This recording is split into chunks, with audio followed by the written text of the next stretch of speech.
عزیزو، اگر ہم دنیا کی تاریخ کا مطالعہ کریں تو ہمیں نظر آتا ہے کہ کوئی ایک ایسی ذات موجود تھی جس کی وجہ سے یہ دنیا وجود میں آئی۔ اس دنیا کی عظمت کو دیکھتے ہوئے ہمیں نظر آتا ہے کہ کوئی عظیم ہے جس کی یہ عظمت ہے، اور کوئی حکیم ہے جس کی یہ حکمت ہے۔ اس دنیا کو دیکھ کر ہمیں نظر آتا ہے کہ کوئی حاکم ہے جس کی یہ حکومت ہے، اور ہمیں اس چیز کو، دنیا کی خوبصورتی کو دیکھ کر نظر آتا ہے کہ کوئی خالق ہے جس کی یہ خلقت ہے۔ جب ہم ان سب حقیقتوں پر نظر کرتے ہیں تو پھر خدا کا وجود ہمارے ذہن کے اندر آتا ہے کہ کوئی خدا ہے جس نے یہ سب کچھ تخلیق کیا ہے۔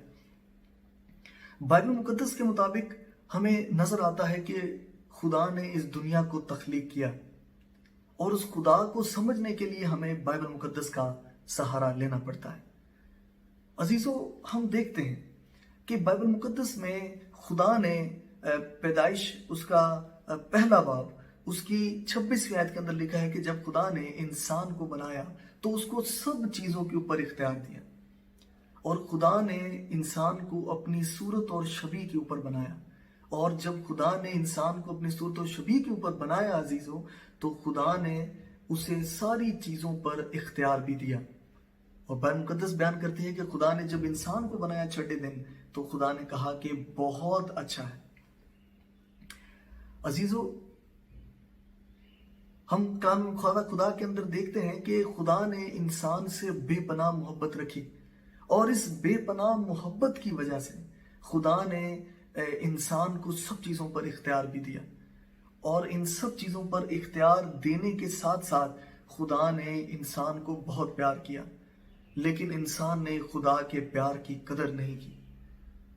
اور بائبل مقدس بیان کرتی ہے کہ انسان نے خدا کے پیار کی قدر نہیں کی، اور انسان نے خدا کی محبت کا پردہ پاش کیا، اور خدا کی کامل اور پاک حضوری سے نکل گیا۔ اور مزیزو، جب گناہ دنیا کے اندر آیا تو انسان نے خدا کے خلاف گناہ کو، نافرمانی کو اپنایا، اور خدا اور انسان کے بیچ کے اندر دوری ہو گئی۔ اور جب دوری ہوئی تو انسان بدل گیا، اور پھر موت اور سزا کو موقع ملا کہ انسان کی زندگی کے اندر کام کرے۔ عزیزو، جب ہم اس چیز کو دیکھتے ہیں تو ہمیں نظر آتا ہے کہ گناہ انسان کر کے خدا کو بھول گیا، لیکن خدا انسان کو نہیں بھولا، بلکہ خدا انسان کو وقت با وقت فرشتوں، نبیوں، کلام کے ذریعے، اور پھر آخر میں اپنے بیٹے کے ذریعے خدا انسان کو اپنے پاس بلاتا رہا، قریب بلاتا رہا، تاکہ وہ موت سے نکل کر پھر زندگی کے اندر آ جائے۔ اور نہ صرف فرشتوں، نبیوں اور خدا کے بیٹے، کلام خدا، بلکہ مختلف وباؤں اور سزاؤں اور اسیریوں کے سبب خدا انسان کو احساس دلاتا رہا کہ وہ جو کر رہا ہے وہ غلط کر رہا ہے۔ عزیزو، آج ایک ایسی وبا، ایک ایسی سزا، ایک ایسا دنیا کے اوپر ایک وقت آ چکا ہے۔ میں آپ کا دھیان لگانا چاہتا ہوں، بائبل مقدس کے اندر دوسرا تواریخ، اگر آپ حوالہ بائبل مقدس سے کھولیں تو مجھے اور زیادہ اچھا لگے گا۔ دوسرا تواریخ، اس کا 7واں باب، اس کی 13ویں آیت سے لے کر 14ویں آیت تک بائبل مقدس میں لکھا ہے کہ اگر میں آسمان کو بند کر دوں کہ بارش نہ ہو، اور ٹڈیوں کو حکم دوں کہ ملک کو اجاڑیں، یا اپنے لوگوں کے درمیان وبا بھیجوں، تب اگر میرے لوگ جو میرے نام سے کہلاتے ہیں خاکسار بن کر دعا کریں، اور میرے دیدار کے طالب ہوں اور اپنی بری راہوں سے پھریں، تو میں آسمان پر سے سن کر ان کا گناہ معاف کر دوں گا اور ان کے ملک کو بحال کر دوں گا۔ عزیزو، آپ یہ دیکھیں کہ اس وقت، جس مشکل وقت سے نہ صرف میں، آپ، بلکہ یہ پوری دنیا گزر رہی ہے، یہ آیت اور یہ کلام کی باتیں کتنی زیادہ اس چیز کے اوپر، کتنا اس وقت سے یہ آیت ملتی جلتی ہے جو آج حالات دنیا کے چل رہے ہیں۔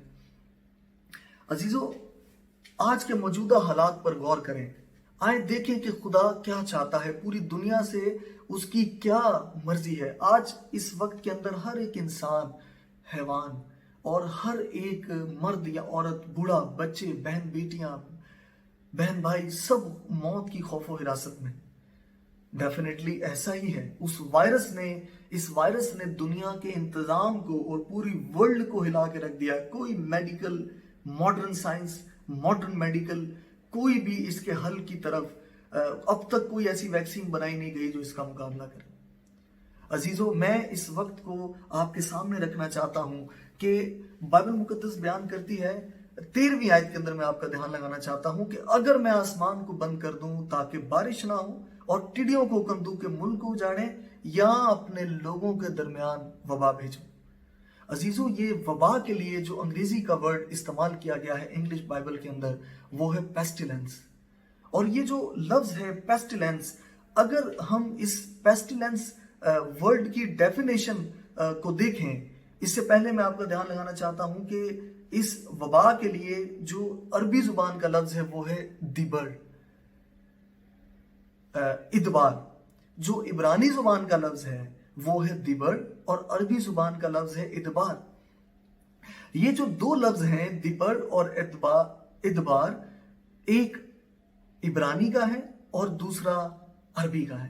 لیکن جب ہم اس لفظ کو انگلش بائبل کے اندر دیکھتے ہیں تو وہاں پر لفظ آیا ہے پیسٹیلنس، اور جو پیسٹیلنس ورڈ ہے اس کو اگر ہم اس کی ڈیفینیشن کو دیکھیں تو پیسٹیلنس کا مطلب ہے a fatal epidemic disease۔ پیسٹیلنس کا مطلب ہے a fatal epidemic disease، اور this disease is highly contagious disease caused by viruses۔ یہ ایک ایسی ڈیزیز ہے جو وائرس کے ذریعے پھیلتی ہے، اس کا سبب جو ہے وہ وائرس ہے۔ یہ بائبل مقدس کی اپنی آیت بتا رہی ہے کہ جب خدا نے کہا کہ میں اپنے لوگوں میں اگر وبا بھیجوں، اور وبا کے لیے جو انگلش ورڈ ہے وہ ہے پیسٹیلنس، عبرانی کا ورڈ ہے دیبر، اور عربی کا ورڈ ہے ادبار۔ جب ہم انگلش پیسٹیلنس کا مطلب دیکھتے ہیں تو وہ یہی ہے a high contagious disease caused by virus۔ یہ کلام خدا ہمیں بتا رہا ہے عزیز۔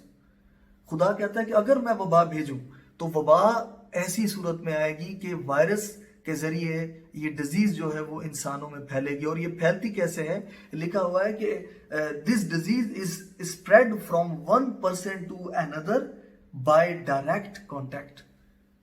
عزیزو، آپ یہ دیکھیں کہ کلام خدا کی باتیں کتنی سچی ہیں، کتنی حق پر ہیں۔ آج جو وقت سے ہم گزر رہے ہیں وہ یہی ہے، لیکن خدا نے اس کے ساتھ حل بھی بتایا ہے۔ وہ حل کیا ہے؟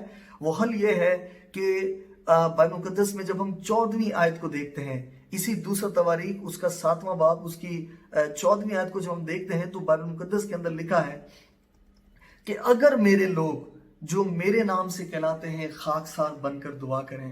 یہ خاکسار کے لیے جو لفظ آیا ہے عبرانی بائبل کے اندر، یعنی اولڈ ٹیسٹمنٹ، جو original old testament Hebrew language میں ہے، عبرانی میں، وہاں پر جو خاکسار کے لفظ ہے وہ ہے وا یا کنو، وا یا کنو، اور اس کا جو روٹ ورڈ ہے وہ ہے کانا، کانا۔